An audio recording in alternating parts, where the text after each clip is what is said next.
Oke, assalamualaikum warahmatullahi wabarakatuh. Kembali di sini di review kategori. Kali ini kita akan membahas lebih dalam mengenai GoPro yang baru kemarin kita promosikan ya, baru kita kenalkan ke teman-teman.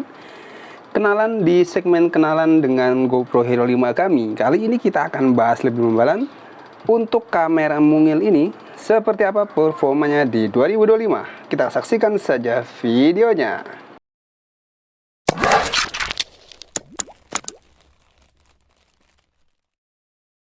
Di video ini kita akan bahas 3 hal dari GoPro Hero 5 ini. Yang pertama kita akan kenalan lebih dalam mengenai physical, baterai, kemudian visualisasinya. Kemudian yang kedua kita akan bahas mengenai foto dan videonya, dan terakhir kita akan memberikan contoh atau punya teman-teman bagaimana sih koneksikan GoPro ini ke tablet atau handphone Android kita. Kita langsung masuk ke segmen pertama untuk kenalan lebih dalam visualisasinya.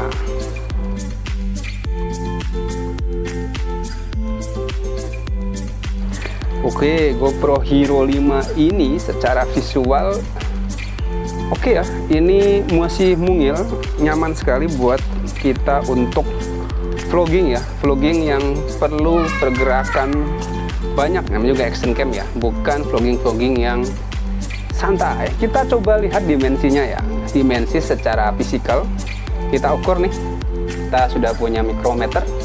Yang pertama kita coba lihat dari ini ya, dari lebarnya. Nah, lebar ini berapa sih sebetulnya? Kita lihat di mikrometer kita. Untuk lebarnya, wah, ini ya ada di 6 cm ya, 6,17 cm. Kemudian ketinggiannya di berapa sih teman-teman ya? Ketinggiannya di segini, di 4,4 cm atau 44 mm kalau di sini satuannya. Kemudian ketebalannya kita ambil ketebalan plus lensanya ya teman-teman ya, segini nih. Ketebalannya di 32,8 mm atau 3,2 cm. Ya, ukuran yang cukup mungil kalau teman-teman mau membawa GoPro Hero 5 ini untuk traveling, untuk jalan-jalan, untuk vlogging, action. Kemudian kita lihat secara fisikal ya, di bagian depan seperti ini teman-teman. Bagi yang belum kenal, yang belum pernah beli sebelumnya, di channel Clear kita bahas ulang seperti apa GoPro Hero 5. Di bagian depan sini ada lensanya. Ini lensanya cukup aman karena dilindungi oleh kaca lagi ya. Ini ada lapisan kacanya lagi teman-teman. Jadi kalau teman-teman pernah lihat Xiaomi itu kan lensanya langsung expose ke udara luar. Sedangkan untuk GoPro ini masih dilindungi oleh pelindung seperti ini.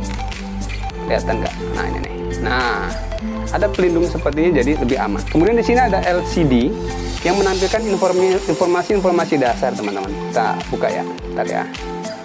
Terus kita on kan dulu. Nah ini LCD bagian depannya ini monokrom seperti handphone jadul. Nah ini lihat nih ya, modenya kita ada di mode video, resolusi 1080p 60 fps, sudah ada 6 perekaman. Ini ada 46 tahap ya, nggak terlalu jelas informasinya, namun ini lebih simple untuk informasi perekaman. Misal ya teman-teman mau mode video ini, kemudian teman-teman tekan tombol shutter ya. Kelihatan nggak? Nah ini nih, tekan tombol shutter ya. Tek. Nah ini sedang merekam. Nah dia akan nampak tuh jalan detikannya bahwa ada perekaman selama sekian detik ya, 7, 8, 9 detik. Jadi tanpa teman-teman melihat langsung ke layar belakang sini, teman-teman tahu bahwa GoPro ini sedang melakukan perekaman. Kita off kan dulu, kita matikan dulu ya. Oke. Di bagian bawah ada tulisan GoPro, di bagian atas ada tombol shutter, ada mic. Di sebelah kiri ada slot-slotnya untuk jack, beberapa colokan. Yang pertama adalah colokan untuk HDMI ini, yang ini nih. Kemudian yang kedua adalah Type-C teman-teman. Jadi untuk zamannya ini sudah lumayan canggih teman-teman ya. Dia sudah pakai Type-C. Di sebelah sininya, di sebelah kiri ya, dari bagian depan ini ada tombol power plus tombol mode. Ini tombol powernya kebetulan untuk barang yang kita beli sudah seperti ini. Harusnya nih seperti ini nih gambarnya kalau masih baru, tapi ini masih berfungsi sejauh ini ya. Kemudian di bagian bawah ini ada slot untuk baterai dan micro SD. Kita tinggal tekan, tarik, akan muncul dua nih. Yang pertama adalah baterainya yang ini. Baterainya kapasitasnya tidak terlalu besar ya, dia hanya 1220 mAh. Tapi berdasarkan pengalaman kami ya, untuk unit bekas ini itu masih bisa bertahan untuk perekaman 1 jam di resolusi 1080p 60 fps. Kemudian SD cardnya ini pakai SD card kecil ya, seperti umumnya handphone ya. Jadi teman-teman nggak usah beli SD card baru. Kalau sudah ada SD card lama yang biasa pakai untuk handphone, itu bisa langsung digunakan untuk GoPro Hero 5. Oke ya, kita pasangkan aja ya. Itu dia untuk segmen 1, untuk kenalan visualisasi dari GoPro Hero 5. Kita lanjut ke segmen kedua.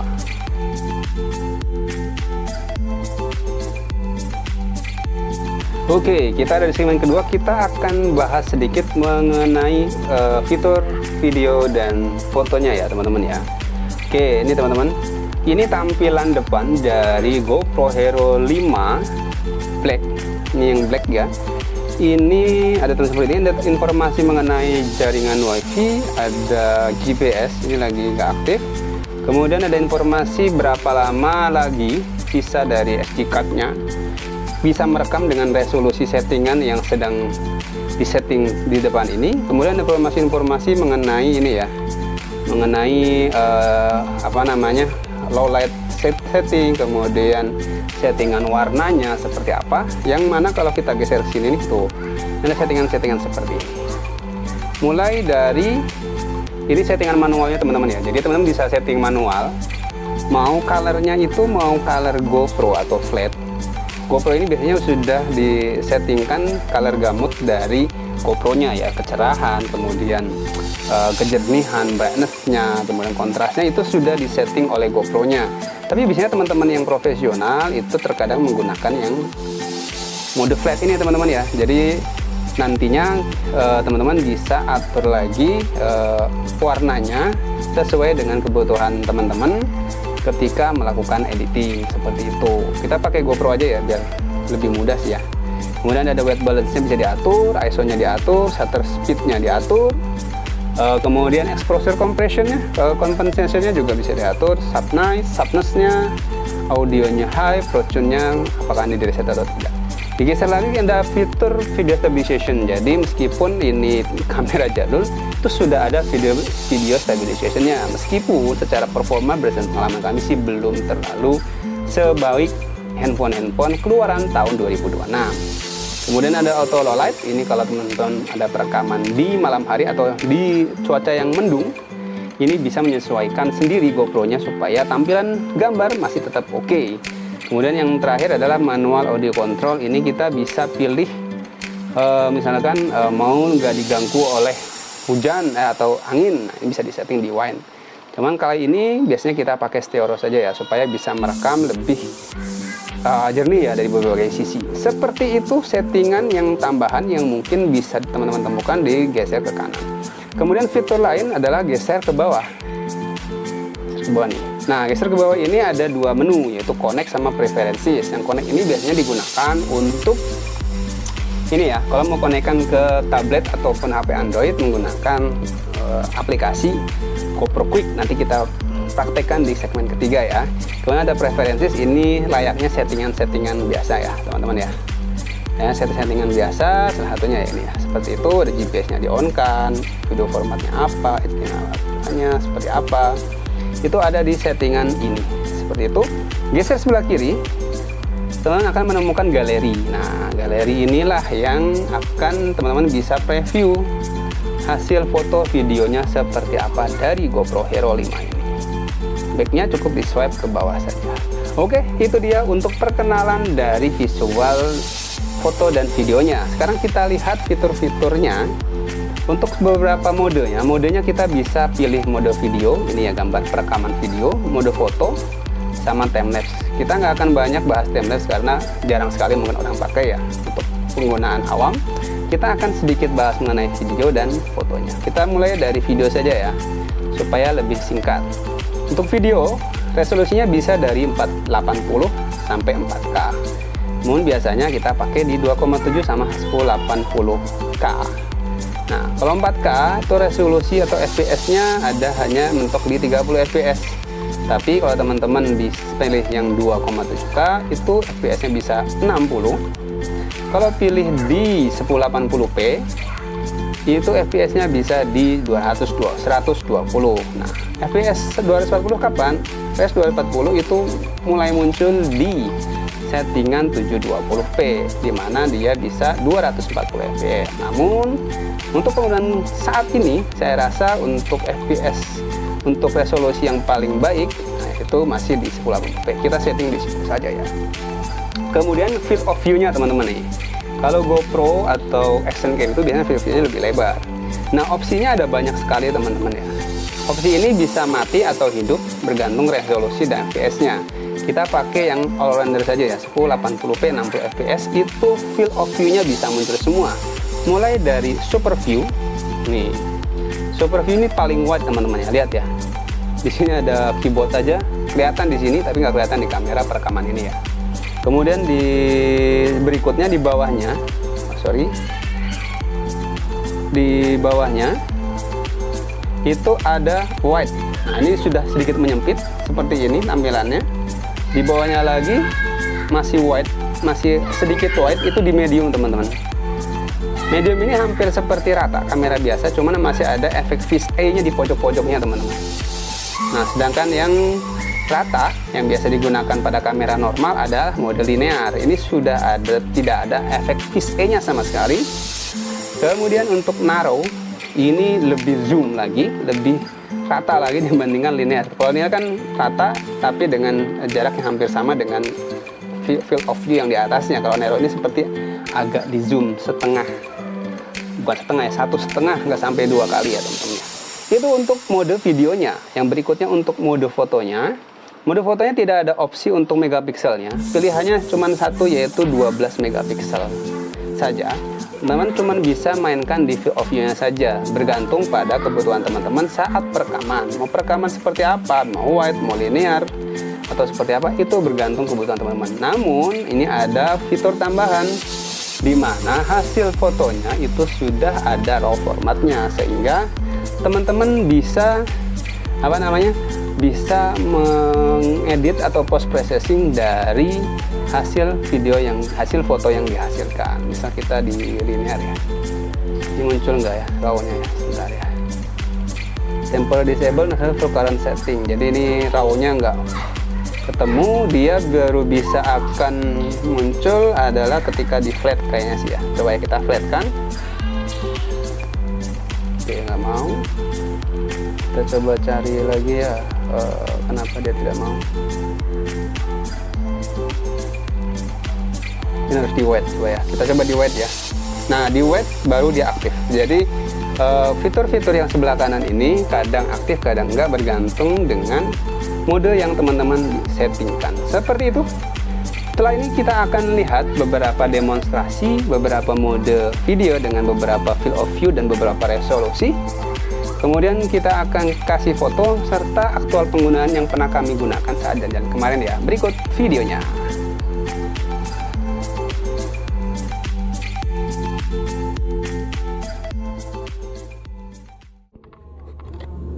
Oke, ini adalah hasil perekaman video menggunakan GoPro Hero 5 di resolusi 4K 30 fps. Field of view-nya di wide ya teman ya, karena defaultnya memang di wide. Ini kita agak mendung di sore hari. Tuh, lihat langitnya putih saja karena agak mendung. Untuk stabilisernya dia off ya, kalau di 4K seperti ini. Field of view wide-nya cukup oke ya. Apakah suaranya cukup jelas? Ini jarak sekitar 80 cm dari kamera ya suara saya tanpa mic eksternal. Apakah cukup clear atau tidak, teman-teman bisa nilai sendiri hasilnya. Oke, ini sekarang di 2.7K 30 fps. Field of view-nya saya mentokin di super view dengan 30 fps ya, karena kalau di 60 fps dia cuma mentok di wide saja. Field of view-nya lebih lebar dari 4K tadi. Untuk hasil suaranya harusnya tidak ada perbedaan ya, karena tidak ada mic eksternal. Apakah sama atau tidak? Kayaknya untuk detailnya masih sama dengan 4K tadi ya, karena lagi mendung, cahayaan kurang bagus. Namun bisa lihat sendiri ya perbedaannya 2.7K dan 4K. Seperti ini ya. Ini untuk stabilisernya, ini posisi on. Nggak tahu nih, ini saya goyang-goyang gini apakah lebih smooth atau tidak. Nanti kita lihat di komputer ya, apakah dia hasilnya lebih smooth atau tidak hasilnya dibandingkan dengan yang 4K tadi. Oke, sekarang kita di 1080p dengan field of view super view, tapi di FPS nya kita bisa sampai di 60 fps, berbeda dengan yang 2.7K tadi ya. Kondisi masih sama, kalau dari layar GoPro nya kejernihan masih sama, detail masih sama. Stabilizer on ya teman-teman, karena di 1080p. Ini saya goyang-goyangin apakah cukup smooth atau tidak. Kalau pengalaman kita sih kemarin belum secanggih handphone zaman sekarang ya untuk stabilizernya, tapi cukupan untuk jika kalau kita bandingkan ke Action Cam yang 1 jutaan yang mereknya bukan GoPro baru, ini masih lebih oke detailnya dan lebih mantap stabilizernya.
Dilepas sendalnya, sini dikumpulin di sini sendalnya.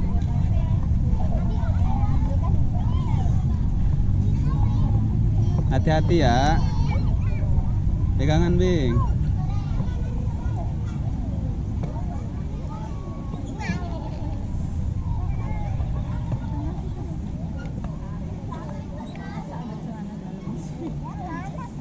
Anak kecil gitu. Kamu berani nggak, Bing? Yang sana, yang kecil sana. Kamu harus tiduran, Bing. Ya, duduk. Mas, temannya adanya, Mas.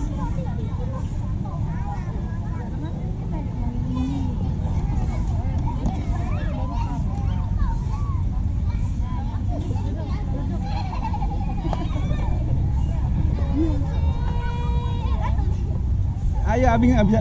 Itu Abi nggak bisa turun itu. Duduk. Temenin adanya.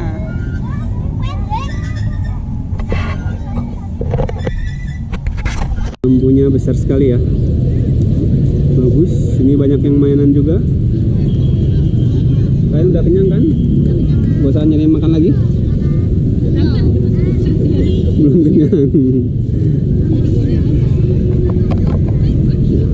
Oke, itu dia. Nah,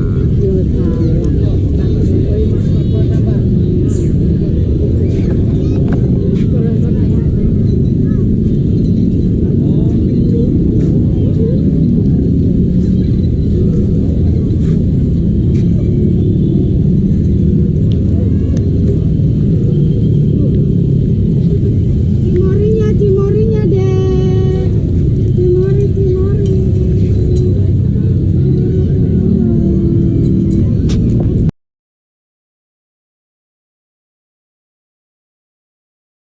Oke, itu dia hasil foto dan video dari eksperimen kami saat menggunakan GoPro Hero 5 Black ini.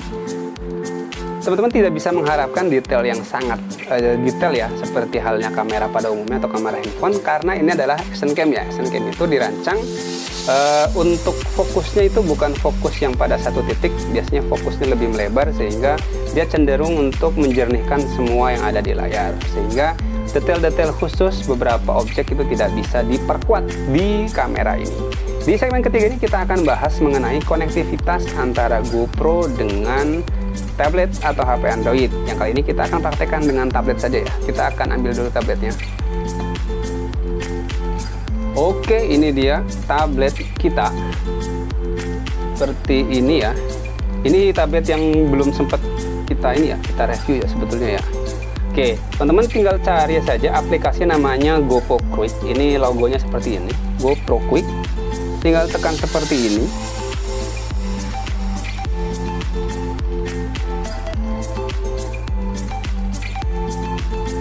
Oke, kadang teman-teman pilih yang ini teman-teman nih. Kelihatan nggak sih? Nggak terlalu kelihatan ya, sorry nggak terlalu terang. Oke, sebentar.